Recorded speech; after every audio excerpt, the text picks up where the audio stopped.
ఈ రోజు మన వీడియోలో మనం ఒక సరికొత్త టెక్నాలజీ వెహికల్ గురించి తెలుసుకోబోతున్నాం. అది ఒక ఎలక్ట్రిక్ బైక్ అండి. ఈ ఎలక్ట్రిక్ బైక్ లో హైడ్రోజనే కాదు ఎలక్ట్రిసిటీ కూడా ఎలక్ట్రిక్ బైక్ తో పనిచేస్తుందన్నమాట.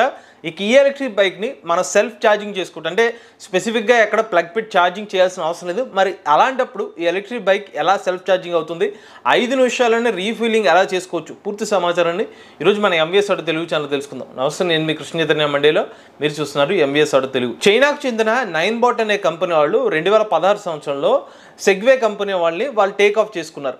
సో వీళ్ళు టేక్ ఆఫ్ చేసుకున్న తర్వాత వీళ్ళ బ్రాండింగ్ అంతా వీళ్ళు చూసుకుంటున్నారు. ఇప్పుడు సెగ్వే వాళ్ళ టెక్నాలజీని వీళ్ళు టేక్ ఆఫ్ చేసుకున్న తర్వాత ఆ టెక్నాలజీ ఆధారంగా 9bot కంపెనీ వాళ్ళు ఏపెక్స్ H2 అనే ఒక ఎలక్ట్రిక్ బైక్ అయితే డెవలప్ చేశారు. ఒకసారి ఆ ఎలక్ట్రిక్ బైక్ ఒక డిజైన్ చూస్తే మాత్రం నెక్స్ట్ లెవెల్, కంప్లీట్ గా ఒక స్పోర్ట్స్ బైక్ డిజైన్ అయితే కనిపిస్తుంది అనమాట.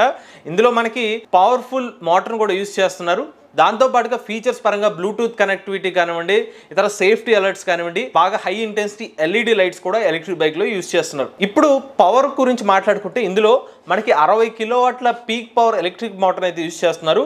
టాప్ స్పీడ్ చూసినట్లయితే 150 కిలోమీటర్ల టాప్ స్పీడ్ వెళ్తుందని చెప్తున్నారు. 0 నుండి 100 కిలోమీటర్ల వేగాన్ని కేవలం 4 సెకండ్లు చేరుకోగలదు ఎలక్ట్రిక్ బైక్. అలానే దీని యొక్క రేంజ్ గురించి మాట్లాడుకుంటే ఇది హైడ్రోజన్ ఫ్యూయల్ సెల్ తో పనిచేస్తుంది కాబట్టి స్పెసిఫిక్ గా ఎంత రేంజ్, ఫుల్ గా హైడ్రోజన్ కంప్లీట్ క్యాప్సూల్ తో పెడితే కనుక ఎంత రేంజ్ అనేది కంపెనీ వాళ్ళు క్లెయిమ్ చేయలేదు. కానీ కేవలం మీరు ఒక 3 minutes లో ఆ హైడ్రోజన్ క్యాప్సూల్స్ ని రీప్లేస్ చేసుకోవడం ద్వారా మీరు కావాలంటే 400-500 కిలోమీటర్స్ వరకు కూడా ప్రయాణించవచ్చు. ఇప్పుడు ఒకసారి ఈ ఎలక్ట్రిక్ బైక్ వెనకాల ఉన్న టెక్నాలజీ గురించి మాట్లాడుకుందాం. ఇందులో మనకి ఫ్యూయల్ సెల్ అయితే టెక్నాలజీని అయితే యూజ్ చేస్తున్నారు, ప్లస్ ఎలక్ట్రిసిటీని కూడా యూజ్ చేస్తున్నారు, బ్యాటరీ బ్యాకప్ ని కూడా యూజ్ చేస్తున్నారు. ఇదే కాస్త వెరైటీగా అనిపించింది నాకు. దాని గురించి మరింత రీసెర్చ్ చేయగా నాకు తెలిసిన విషయం ఏంటంటే ఇందులో మనకి ఫస్ట్ హైడ్రోజన్ ఇంధనాన్ని అయితే ఎలక్ట్రిక్ బైక్ లోపల ట్యాంక్ లోకి నింపుతారు. నింపిన తర్వాత ఇందులో లోపల ఒక ఫ్యూయల్ సెల్ ఉంటుంది. ఈ ఫ్యూయల్ సెల్ ఏం చేస్తుందంటే ఈ వచ్చిన హైడ్రోజన్ లోపల ఉన్న గాలితో రియాక్ట్ అయ్యి H+ అయాన్స్ ప్లస్ ఎలక్ట్రిసిటీని అయితే మనకి ఉత్పత్తి చేస్తాయి.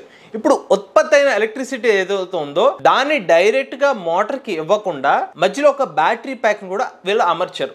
ఈ బ్యాటరీ ప్యాక్ ని ఎందుకు యూజ్ చేస్తున్నారంటే మీరు ఒక బ్లాక్ డయాగ్రామ్ కూడా మీకు డిస్ప్లే చేస్తాం, దాన్ని బట్టి మీరు అర్థం చేసుకోండి. సో డైరెక్ట్ గా మన ఈ ఎలక్ట్రిక్ బైక్ ని యూజ్ చేస్తున్నప్పుడు హై పవర్ కావాల్సినప్పుడు ఫ్యూయల్ సెల్ ఆ పవర్ ని అంత తక్కువ టైంలో జనరేట్ చేయలేదు. అందులో వీళ్ళు ఒక బ్యాటరీ ప్యాక్ ని యూజ్ చేయడం ద్వారా ఎప్పుడైతే హై లోడ్ అవసరం అవుతుందో అప్పుడు బ్యాటరీ పవర్ నుంచి అయితే ఈ మోటార్ పవర్ని తీసుకుంటుంది. రెగ్యులర్గా నార్మల్గా ఉన్న పవర్ అవసరం అయింది అనుకోండి, అప్పుడు ఫ్యూయల్ సెల్ నుంచి వచ్చిన ఎలక్ట్రిసిటీని డైరెక్ట్గా మోటార్ అయితే తీసుకుంటుంది అనమాట. ఇలా ఈ పర్టికులర్ పవర్ సోర్స్ని అయితే డెవలప్ చేశారు. ఇక ఇందులో ఉన్న బ్యాటరీ ప్యాక్ ఏదైతే ఉందో దీన్ని స్పెసిఫిక్గా ఏదైనా ఒక ఛార్జర్ పెట్టి ఛార్జింగ్ చేయాల్సిన అవసరం లేదు.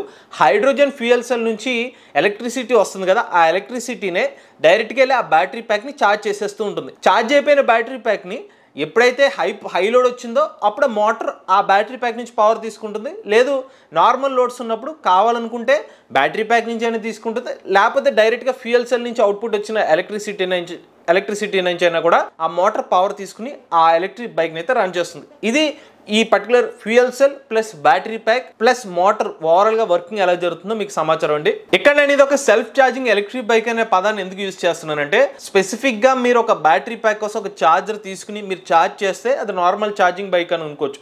బట్ ఇక్కడ ఎక్కడ కూడా మనం స్పెసిఫిక్ గా ఒక ఛార్జర్ యూజ్ చేయట్లేదు. అక్కడ కన్వర్షన్ అయిన ఎలక్ట్రిసిటీ ఏదైతే ఉందో డైరెక్ట్ గా అది మనకి బ్యాటరీ ప్యాక్ వెళ్ళి అది ఛార్జింగ్ చేసేస్తుంది కాబట్టి సెల్ఫ్ ఛార్జింగ్ బైక్ అనే పేరు అయితే చెప్పడం జరుగుతుంది. ఇక రెండోది, ఈ హైడ్రోజన్ ఇంధనం ఏదైతే ఉందో ఇలా క్యాప్సూల్స్ రూపంలో అయితే బైక్స్ లోపల అయితే పెడతారని చెప్తున్నారు. ఒక 3 to 5 minutes టైంలోనే ఈ క్యాప్సూల్స్ మీరు కొంత డిస్టెన్స్ ట్రావెల్ అయిపోయిన తర్వాత హైడ్రోజన్ ఏదైతే ఉందో కంప్లీట్ రియాక్షన్ జరిగిపోయిన తర్వాత హైడ్రోజన్ ఎంటీ అయిపోతుంది. అప్పుడు మీరు క్యాప్సూల్ మళ్ళీ రీప్లేస్ చేసుకుంటారు. ఒక 3 to 5 minutes లో మళ్ళీ ఎక్కువ డిస్టెన్స్ అయితే ట్రావెల్ చేయొచ్చు. దీనికి మనకి రీఫ్యూలింగ్ టైం కూడా ఒక 3 to 5 minutes టైం మాత్రమే పడుతుంది అనమాట. అందుకనే మీరు 3 నుంచి 5 నిమిషాల్లోనే రీఫ్యూలింగ్ చేయించుకుని ఎంత కావాలంటే అంత డిస్టెన్స్ అయితే ట్రావెల్ చేయొచ్చు. ఒక 300, 400, 500 కిలోమీటర్ వరకు మీరు ప్రయాణించవచ్చు. ఇక ఈ ఏపెక్స్ H2 ఎలక్ట్రిక్ బైక్ లో ఉన్న అడ్వాంటేజెస్ గురించి కంపెనీ ఏం చెప్తున్నారంటే సాధారణంగా హైడ్రోజన్ వెహికల్స్ ని యూజ్ చేయాలంటే కనుక కొన్నిసార్లు హైడ్రోజన్ సంబంధించిన అన్ని చోట్ల హైడ్రోజన్ రీఫ్యూలింగ్ స్టేషన్స్ ఉండకపోవచ్చు. దానికోసం మనం బ్యాటరీ ప్యాకింగ్ కూడా యూజ్ చేయడం ద్వారా ఎమర్జెన్సీ పర్పస్ లో ఆ బ్యాటరీ ప్యాక్ పవర్ యూజ్ చేసుకోవచ్చు అని చెప్తున్నారు. కాకపోతే ఇక్కడ బ్యాటరీ ప్యాక్ ఏదైతుందో రెగ్యులర్ గా ఎలక్ట్రిక్ బైక్ యూజ్ చేసేంత ఒక 4 kWh 5 kWh అంత కెపాసిటీలో అయితే ఉండదని చెప్తున్నారు. చిన్న కెపాసిటీ బ్యాటరీ ప్యాక్ ని మాత్రం యూజ్ చేస్తారంట. చెప్పాను ఎక్కువ లోడ్ వచ్చినప్పుడు మాత్రమే ఆ బ్యాటరీ ప్యాక్ పవర్ అయితే మోటార్ అయితే యూజ్ చేసుకుంటుంది. రెండోది ఏంటంటే రెగ్యులర్ గా మన ఛార్జింగ్ స్టేషన్ కోసం ఒక ఫాస్ట్ ఛార్జింగ్ బ్యాటరీ ప్యాక్స్ ని ఇచ్చినా కూడా దానికి సుమారుగా ఒక 30 మినిట్స్ నుంచి 1 అవర్ వరకు టైం పడుతుంది కాబట్టి హైడ్రోజన్ ఇంధనాన్ని వాడాము. బట్ దానికి పవర్ సోర్స్ కింద, పవర్ బ్యాకప్ కింద కూడా మనకి బ్యాటరీ ప్యాకింగ్ కూడా యూజ్ చేసి ప్రజెంట్ కస్టమర్స్కి టైం సేవ్ చేయాలనే ఉద్దేశంతో ఇటువంటి హైడ్రోజన్ ప్లస్ ఎలక్ట్రిసిటీ అనే ఒక ఎలక్ట్రిక్ బైక్ని మేము డెవలప్ చేసామని చెప్పి ఈ 9bot కంపెనీ వాళ్ళు అయితే చెప్తున్నారు. ఇక చివరిగా ఏపెక్స్ H2 ఎలక్ట్రిక్ బైక్ యొక్క ప్రైస్ చూసినట్లయితే $10,700 అయితే ఎలక్ట్రిక్ బైక్ అయితే ఆఫర్ చేస్తున్నారు. అంటే మన భారతదేశ కరెన్సీలో సుమారుగా 9 లక్షల రూపాయల పైగా అయితే ఉంటుందని చెప్తున్నారు. కానీ కంపెనీ వాళ్ళు ఏం చెప్తున్నారంటే ఎగ్జిస్టింగ్గా ఉన్న సూపర్ బైక్స్తో పోల్చుకున్నట్లయితే మా బైక్ తక్కువ రేటుకే లభిస్తుందని అయితే వాళ్ళైతే హైలైట్ చేస్తున్నారు.